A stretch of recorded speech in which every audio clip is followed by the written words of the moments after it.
Alright, hello everyone. Welcome to your New York City Crime Weekly Update for the week of June 14th, 2021.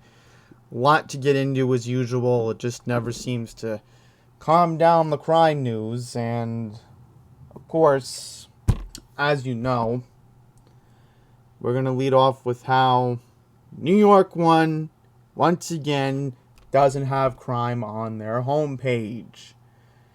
There were a lot of shootings that happened over the weekend. We had a hit and run, two hit and runs actually that happened in Queens, where in both incidents the drivers fled. Both incidents involving vehicular incidents. Yes, so I'm just distraught with New York One. So let's just take a look at their homepage again. As you can see, they do have it on the right here. See? Spent 2 minutes covering, and I'll give them credit on that. But nothing about the shootings. Yeah, so I'll read this, because, I want to get into that quickly. In here, there was an infant that was tossed out a window in Brooklyn. I didn't see anything in the Brooklyn paper or the AM New York. Didn't see anything. So, nothing about public crime. Again, in order to go to public crime, you got to go to public safety. Even if you pull up public safety, this is what comes up. My goodness, how's the election making public safety news? This should be in the election page. Who cares? And yes, there was a shooting in Chelsea, and we will get to that. So, I think Channel 4 had an article about it, but I don't think I'm going to, in fact, hang on. I'll see if the AM New York article has something about it, but, yep. Ridiculous. But I'll give them credit, at least they covered the, they did cover the shooting that happened in Brooklyn with the officer, and we'll get to that. But they didn't even bother to send a reporter over there. Cop was shot. Tired NYPD cop. At least the Brooklyn paper covered it. Alright, so let's just get into our first story. So, infant in critical condition after being tossed from a Brooklyn apartment window. Okay, it's a disturbing scene in Brooklyn where authorities say 2 young children were tossed out of a second-floor window. Police say their mother, Dejani Jarrell, is responsible. Child Chin of East Flatbush said, "I heard the baby crying. And within seconds, I heard the thump. So at that point, I knew someone fell out of a window because I knew from the sound you could tell it was a person." Jen said he was watching TV in his bedroom when he heard that loud thud just before 11:30 on Saturday, June 12th. And again, we can confirm when this article was written, because it says June 12th, of course. Today's the 14th. Jen's bedroom faces a courtyard of an apartment building on Rockaway Parkway. When he looked outside, he saw a young woman who police said had jumped to the ground from a second-story apartment window. Investigators say moments earlier, Jarrell had tossed a 4-month-old girl and a 2-year-old boy from the same window. Jarrell has been charged with 2 counts of attempted murder, 2 counts of assault, and 2 counts of reckless endangerment of children. Jin said after seeing the woman use one hand to pick up the baby, she released her grip and let the child fall. She then repeated those steps and dropped the child again. Jin said that there was a fence that he had to jump over. She seemed like she was completely out of it, and she had a blank stare of her face. I guess you couldn't reason with her. So, of course, Jin got involved. The baby looked like it was in poor condition. Jarrell and the 2-year-old are listed in stable condition with injuries and are not believed to be life-threatening, while the newborn is in critical condition. A father of 3, Jin said his heart breaks for those 2 children. Jin's youngest son, Carson, is just 8 years old, and while he admits he admired his dad before, he's even more proud. So, there's an ongoing investigation. Police have not identified a motive. But I didn't see anything on air on New York One about this. Maybe I just wasn't watching at the right time, but still. You know, the Brooklyn paper should have really had something about it, but they didn't. But at least they covered the shooting at the pizza shop. So, let's get into this one. Retired cop slain after playing peacemaker at a Kensington pizza shop. Detectives in Brooklyn continue to probe a deadly shooting at a pizza shop on Monday night, June 7th, that killed a retired NYPD officer. Law enforcement sources said the 57-year-old had attempted to play peacemaker during a dispute that broke out inside the eatery at the corner of Church Avenue and East 3rd Street in Kensington at 7:18 p.m. on Monday, June 7th. Police said the beef began between an 86-year-old man and a 33-year-old male individual for reasons that have yet to be determined. As the argument escalated, police said the retired cop and a 53-year-old man, a retired corrections officer, intervened in an effort to stop it.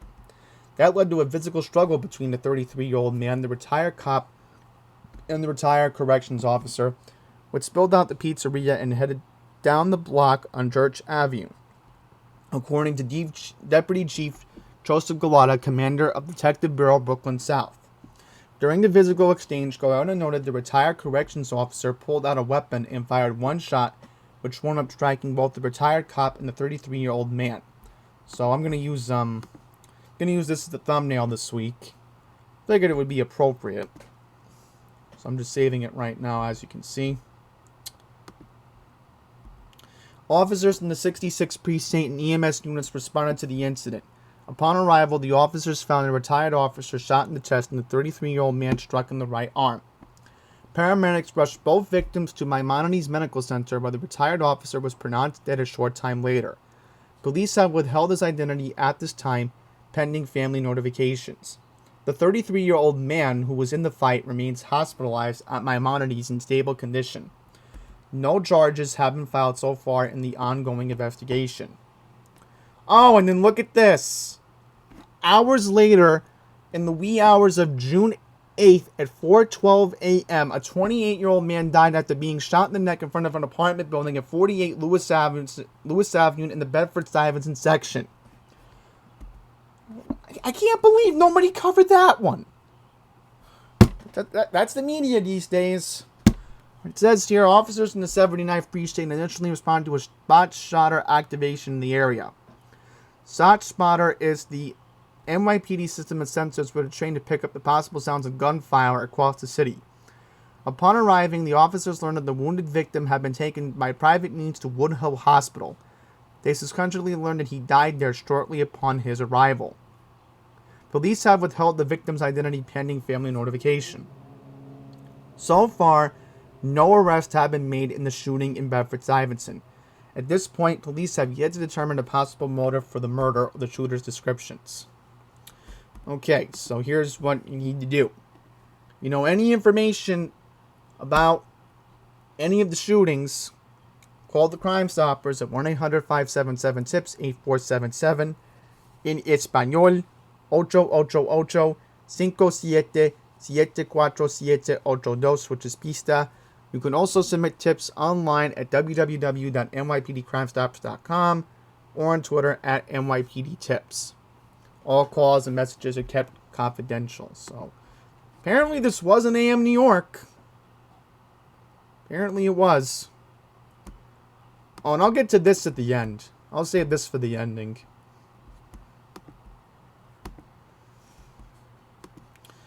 Okay, so I guess we'll continue on with shootings. So let's see what we got in Brooklyn. Okay, here we go. A thief shot a 33-year-old man to death during an apparent robbery attempt in Brooklyn on June 14th. Law enforcement sources said the deadly shooting happened at 12:39 in the morning in front of 200 Morgan Avenue. According to authorities, the unidentified gunman ambushed a 33-year-old man as he sat in the passenger seat of a Ford Mustang, shooting him in the back. Police said the gunman then ran over to the driver's side of the car and pistol-whipped the 38-year-old man behind the wheel. He then yanked the chain off the driver's neck and fled the scene in an unknown direction. The driver then headed over to Woodhull Hospital when the injured 33-year-old passenger who died there a short time later. Police have withheld the victim's identity pending family notification. Cops said the driver was treated for minor injuries sustained in the attack. So, So far, police do not have any further description of the shooter. There is an ongoing investigation and no arrests have been made. Okay, here we go. Meanwhile, there was good news from the NYPD, as 2 arrests have been announced in a pair of homicides in Chelsea and the Bronx. Robert Johnson, age 26, of West Babylon, so I guess I can delete the Channel 4 story up here, because they talked about it, was picked up for allegedly shooting Brooklyn's Brian Morales of age 25 of Lot Avenue outside the Dream Hotel in Chelsea last Thursday morning. So Loud Labs did cover this. I will bring that up. Morales was found shot in the lower torso outside the hotel at 355 West 16th Street at 12:22 in the morning on June 10th. EMS rushed the victim to Lenox Hill Hospital where he was pronounced dead. Okay, I don't understand this. You're in Chelsea and the nearest emergency room is Bellevue. Seriously, it's like EMS just can't get their act together. Why would you take the person all the way to the Upper East Side? I don't understand the logic. Maybe there's a better trauma center. Maybe there wasn't any beds available. I don't know. I mean, I'm not EMS dispatch. But the nearest emergency room is Bellevue, on the East Side. Anyhow, let's move on. The motive for the shooting was not disclosed. Police did not provide details on how Johnson was linked to the homicide. He faces charges of murder, assault, and criminal possession of a weapon. Okay, here we go. So this is something interesting. We have an arrest for a shooting that happened almost 3 months ago. An 18-year-old of Ellis Avenue in the Bronx was charged in connection with the March 30th murder of a 24-year-old man named Nelson Caban of East 102nd Street in East Harlem during an ambush attack on the Bruckner Expressway in Pelham Bay. Officers from the 45th Precinct spotted Rivera walking in the area on June 13th and matching a description of the suspect in the homicide. He was taken without incident to the 45th Precinct and charged after questioning. Police alleged that Rivera shot Caban on the southbound Bruckner Expressway near exit 7A at about 11:23 p.m. on March 30th. Officers in the 45th Precinct found Caban behind the wheel of a Honda Accord stopped next to the center median with gunshot wounds to his face and chest. EMS rushed the victim to Jacoby Hospital where he was pronounced dead. Police determined that Rivera allegedly opened fire on Caban inside a blue sedan that pulled up alongside the victim's vehicle as they were traveling southbound on the expressway. The motive for the shooting was not disclosed by police. Rivera was charged with murder, manslaughter, and criminal possession of a weapon. So, it's one of those rare incidents where a highway shooting gets reported, and almost 3 months later, they catch a suspect. So, big kudos to the 45th Precinct, I guess. They deserve all the hard work. Alright, so now let's get into a deadly weekend of vehicular accidents in Queens. So, I will give Channel 7 credit. They were actually at the accident scene on Sunday morning in... Right, it was Middle Village. Elliott Avenue and Fresh Pond. So we'll get into that. So it says here, 2 dead in an hour span in Queens collisions. 2 drivers were killed on the streets of Queens in a pair of separate accidents that occurred within an hour's time early on Sunday morning. Authorities said one of the incidents was a hit-and-run collision that occurred at 3:10 a.m. on June 13th near the corner of 144th Street and Foch Boulevard in South Jamaica. According to law enforcement sources, a 53-year-old man behind the wheel of a 2008 Nissan Altima was heading northbound on 144th Street when he was struck by a 2017 Infiniti Q50 operated by an unidentified driver. Police say the Infiniti Q50 driver had been moving at a high rate of speed eastbound along Foch Boulevard when he collided with the Nissan Altima. After crashing his ride, the Infiniti driver took off on foot in an unknown direction. So we have a hit and run, like I figured. Officers on the 113th Precinct responded to a 911 call about the collision, and they found the Nissan driver behind the wheel, unconscious and unresponsive, with trauma to his body. The victim, who was inside the Nissan Altima, was taken to Jamaica Hospital where he was pronounced dead. Police have withheld the man's identity pending family notification. Meanwhile, the collision investigation squad is looking for the driver of the Infiniti Q50. No arrests have been made in the case. Less than an hour later, police responded to a deadly collision at the corner of Fresh Pond Road and Elliott Avenue on the Maspeth Middle Village border at 3:53 a.m. later in the morning on Sunday, June 13th. Authorities said a 47-year-old man drove a 2016 Toyota RAV4 southbound along Fresh Pond Road when his vehicle was struck by a 2014 Ford Explorer operated by a 22-year-old man heading eastbound along Elliott Avenue. So again, I know that area pretty well, because if you go on Elliott Avenue, that's the Q38 bus that takes you to Queens Center Mall. Alright, so let's continue reading. Officers from the 104th Precinct found the 47-year-old man who was operating the Toyota RAV4, whose identity has been withheld pending family notification, unconscious inside with severe body trauma. EMS rushed him to Wyckoff Heights Medical Center where he was pronounced dead. So, at least they took him to the right hospital. That's in Brooklyn. Paramedics also took the 22-year-old man to Elmhurst Hospital for evaluation, and police later took him into custody with charges pending of the results of the ongoing investigation. So, I don't get why Elmhurst, because Northwell Forest Hills is not too far from there, but... Alright, let's continue. Anyone with information regarding the South Jamaica hit and run can call the Crime Stoppers, so we know that. We already went into it.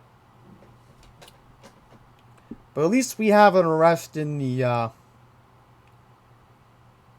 Middle Village one. Alright, so I don't want to go into any more shootings. I've had enough of it. Alright, so let's move on to Washington Square Park. Now, what's going on at Washington Square Park, you may be wondering. Why is this story so important to the residents of Lower Manhattan, particularly in Greenwich Village? Well, if you haven't been keeping an eye on the news cycle in the past couple of weeks like I've been, and I haven't really been discussing it, there have been unruly crowds that have been causing riots at Washington Square Park. It's a bunch of drunk college students who are finally being let out of NYU. They can finally go celebrate. They've been cooped up in their dorms all semester long. They're finally let out. They're probably graduating. They're celebrating, getting drunk. So that's why you have all these rowdy people in Washington Square Park, which is I'm not happy about. And you know, there are people around my age. Even they interviewed two women on, I think it was Channel 4 the other day. And they're saying, well, you know, we're responsible. We don't get drunk here. We want to be out past midnight. And, you know, I kind of agree with them on that. And, you know, something has just got to be done about this, because I certainly want to go back to Washington Square Park. I love the fort. I love going to a couple of the restaurants in the area. And, you know, I'm glad I only went, pre-pandemic I went during the day. I mean, I never went at night, because if I go at night, then I know stuff goes down like this. But the people who go at night, it just becomes a bigger problem. So let's read what this article says.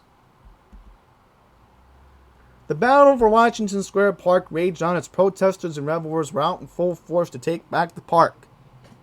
Last weekend, Lower Manhattanites were left shocked by the use of force employed by the police to enforce a new 10 p.m. weekend curfew that led to a standoff between citizens and police in Washington Square Park. Arriving in riot gear, officers can be seen tossed around individuals who refuse to abide by the new rule, leading to over 20 arrests. 1 week later, protesters began with a preemptive strike. Although several tabloids have written scathing articles about rampant drug use, A group striving to fight for the park believed the recent surge in law enforcement stems from wealthy locals complaining about noise pollution. So,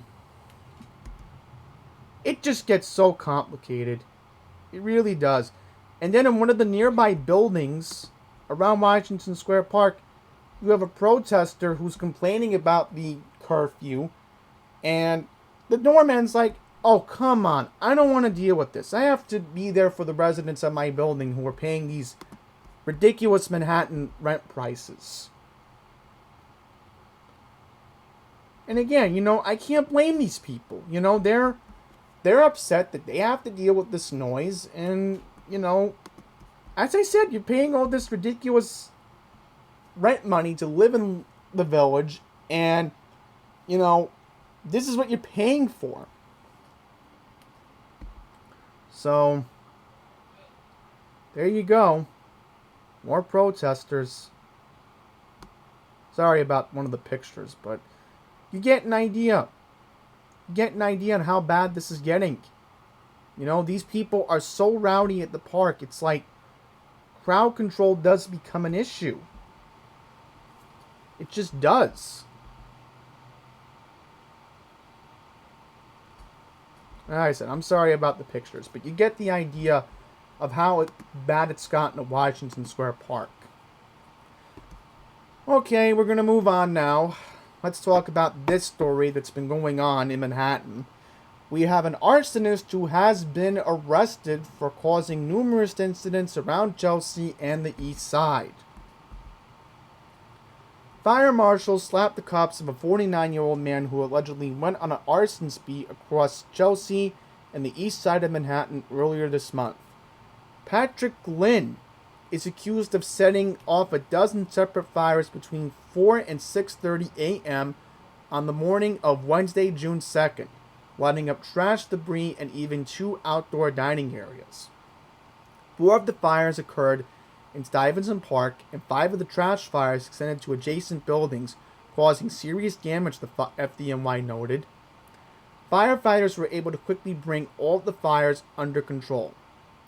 Daniel Nigro says, arson is an extremely reckless and shows a complete disregard for the life and safety of others. The quick apprehension of the suspect exemplifies the dedication of our fire marshals and their mission to bring justice to anyone who commits this act of arson in our city. According to the FDNY, Glynn allegedly sparked fires at the following locations. First, on the east side of Manhattan, at East 12th Street at 201 East 12th Street, setting fire to garbage which resulted in building damage. 125 3rd Avenue, igniting trash in a dumpster. 64 West 17th Street in Chelsea, tossing debris under a scaffold that spread to an adjacent building. 115 4th Avenue, setting fire to debris near an outdoor dining area, causing major damage.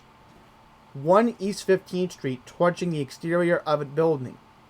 152 7th Avenue, sparking a fire near an outdoor dining area. 125 3rd Avenue, setting fire to debris in a garbage can. Stuyvesant Park, sparking 4 separate fires through the green space, damaging city property. In addition to his arson spree, Glynn allegedly destroyed a parked motorcycle at 232 East 12th Street. So this guy is just crazy.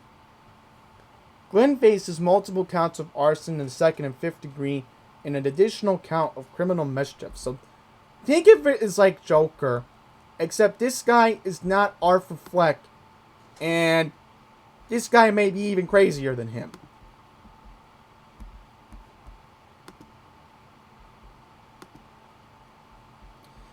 Okay, so let's read this. Motorcycle riding crooks robbed man and shout anti-Semitic slurs in Brooklyn. A group of hateful motorcycle-bound thieves remain at large for shouting anti-Semitic slurs at a man during a robbery attempt in Brooklyn back on June 11th. It took place at 4:10 p.m. on the afternoon. Oh, okay, so the video was released on June 11th, but this happened on Wednesday, June 2nd. Okay. This happened in Williamsburg at 685 Metropolitan Avenue. So I know this area pretty well. In Williamsburg. Really. Williamsburg is supposed to be a high-end area. Right, let's continue reading. Law enforcement sources said the three suspects were riding a pair of scooters, pulled up to the location and confronted a 21-year-old man. They then shouted anti-Semitic statements at the man while demanding his money. Cobb said the victim refused their request and then pulled out his cell phone to call the police. As he did, so authorities noted, one of the suspects grabbed the victim's yarmulke off his head, then bolted with the other two suspects around Manhattan Avenue. The incident was later reported to the 94th Precinct, which referred the case to the Hate Crimes Unit. So we do have a video of the incident, it looks like. So as you can see, the police are looking for this person who was... two people who were riding the motorcycles. That's what the police are looking for. So, again, Williamsburg. Really? Yep, and there's the Jewish guy. I mean, that's just disturbing. Again, in Williamsburg. Okay, so let's read this one. Food delivery worker stabbed on his way to drop off food. Police have released a video showing the attack of a delivery man in Cypress Hills on Sunday, June 13th. It was around 4 p.m. when the 53-year-old man was riding his bike to make a food delivery. The video shows the second cyclist riding a short distance behind the victim, stabbing him in the back. The delivery worker fell to the ground while his attacker pedaled away. Police said the suspect wore a green ski mask, a green hooded shirt, black pants, and black sneakers. The victim is being treated for stabbing, but he's expected to survive, so...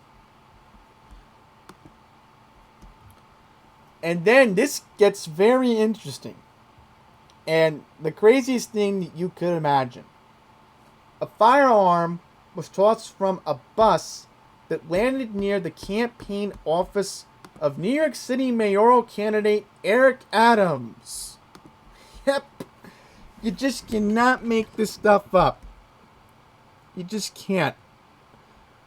Okay, a gun that somehow threw out a bus outside a campaign office of Brooklyn Borough President Eric Adams. The incident started at 1:45 p.m. on Sunday, June 13th, when June men got into an argument aboard a city bus on Nostrand Avenue in the Crown Heights section of Brooklyn. One of the men pulled a gun and dropped it on the floor in the bus and ran. Somehow, then, the gun was thrown out the bus. It landed outside of the Brooklyn campaign office of Eric Adams, a former police captain who was running for the Democratic nomination for mayor of New York City. So, it's just crazy. Thankfully, the good news is nobody was injured. And, more importantly, there were no arrests made. So, there's an ongoing investigation. Alright, so before we move on, I just want to see if there are any notable crime stories in Queens that need to be brought up. Take a look.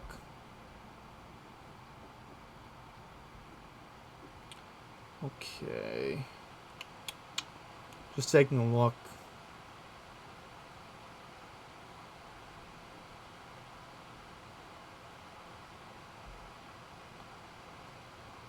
Well, at least the good news is the police have made an arrest on the woman who was assaulted in Elmhurst.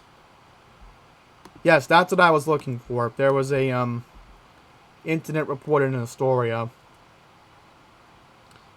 In fact, there was another story that happened in Astoria. Let me take a look.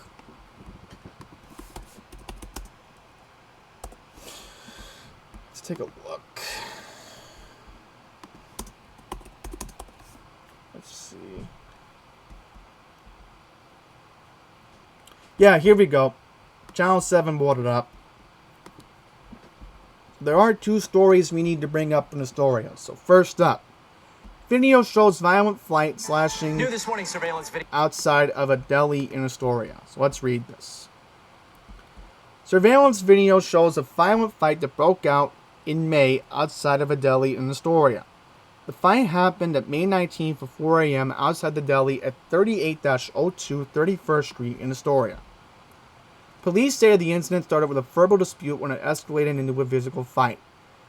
There's a video that shows that one man with a knife while the 60-year-old victim defends himself with a stick. During the course of the altercation, the suspect fortunately removed the victim's slippers from his feet. The victim suffered non-life-threatening injuries with lacerations to his wrist and face. Police are still searching for the man with a knife. Okay. And then lastly, there was a shooting that happened in Astoria. So let's read this one. Police are asking for the public's help in identifying a man who opened fire with a handgun in Astoria on May 30th. The unidentified man allegedly discharged a firearm multiple times while standing in the front of the Solito Bar at 23-64 Steinway Street at 3:30 in the morning. There were no injuries in the shooting. The gunman was described as light-skinned, bearded man with a medium build who was last seen wearing a black leather jacket. So we do have a video of the suspect.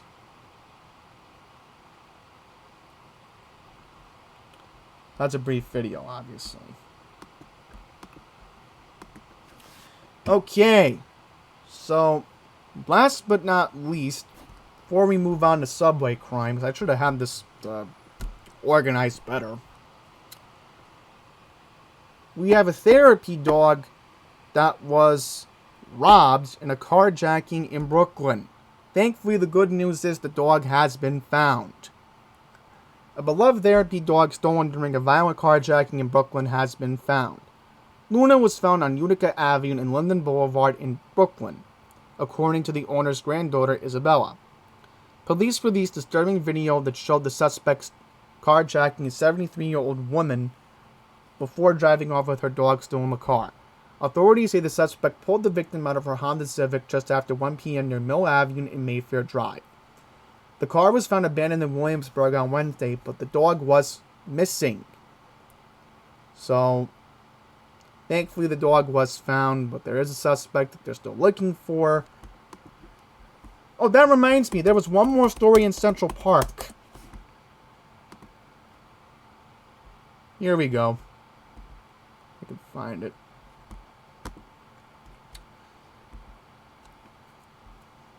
Alright. Hero chases down Central Park mugger who stole woman's cell phone. A good Samaritan chased down a mugger who punched the woman and snatched her cell phone on June 11th, and the do-gooder was able to retrieve the stolen items. The hero jumped into action after witnessing the shocking broad daylight attack on East Drive and 110th Street. The 40-year-old victim had been sitting on a bench and sending text messages around 10 a.m. when a man came up to her and tried to grab her iPhone 11. A struggle ensued and the punk punched the woman in the face, knocking her to the ground before he darted off. But the witness took off after him and somehow managed to get the phone back and return it to the woman, according to sources and police, who were immediately able to provide more details. The victim refused medical attention. She wiped her phone with hand sanitizer after it was returned, and police could not collect fingerprints. A second witness snapped a picture of the suspect, who was described in his 40s wearing a light purple hooded sweatshirt. So, this is the suspect, and for what we could know, I got a bad feeling this could be a vagrant. Probably no ID.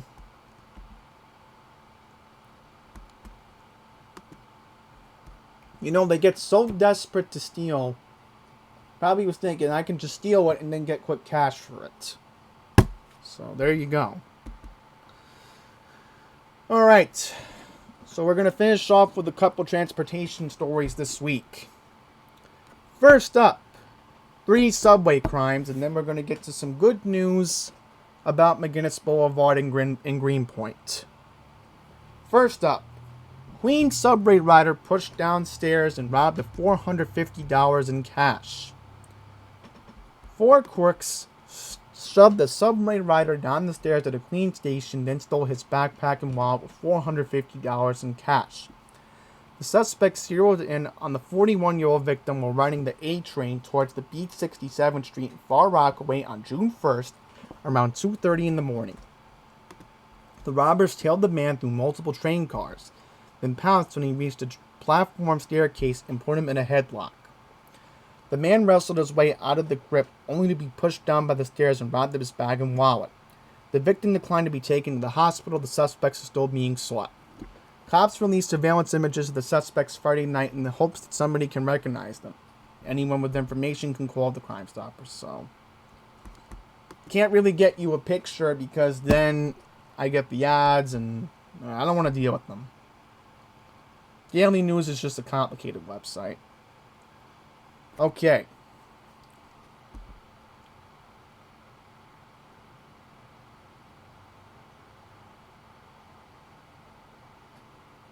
I think this is the same story. No, this is a different one. Okay. There's a May 24th attack capturing the image of an assailant who punched and slashed a victim before stealing $20. A 57-year-old victim was sitting inside the A train at Ozone Park Lefferts Boulevard station at 7:40 p.m.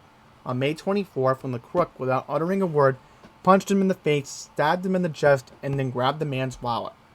He then ran off, taking the bloody victim's wallet with $20 inside. The victim was taken at Jamaica Hospital. Was taken and treated at Jamaica Hospital. Okay. So now we continue with the dangerous trend of anti-Asian attacks. And this time it involves a Filipino man. An Asian American man is speaking out after he was punched at a subway station in the Upper East Side. A 52-year-old Filipino man from Queens said it happened at 7:20 a.m. on Tuesday, June 8th. He got off the 6th train at the 103rd Street station on the Upper East Side. He says he noted a man in front of him, possibly Asian, being attacked by another man yelling, "Go back to where you came from." The victim managed to escape, but the person who witnessed the incident said the assailant then turned his sights on him, cornered him on the platform, and then repeatedly struck him in the face. Again, the suspect yelled, "Go back to where you came from." So there you go. It's just a dangerous trend. You know, this has been going on since March.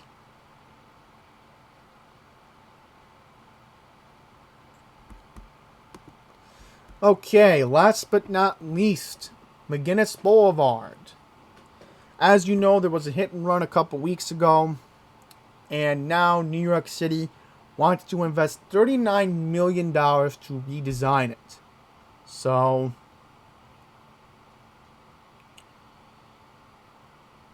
they are going to redesign McGinnis Boulevard. $39 million will go towards larger capital construction to redesign the thoroughfare by adding protected bike lanes and shortening pedestrian crossings. The project is expected to be complete by next year. So, there you go.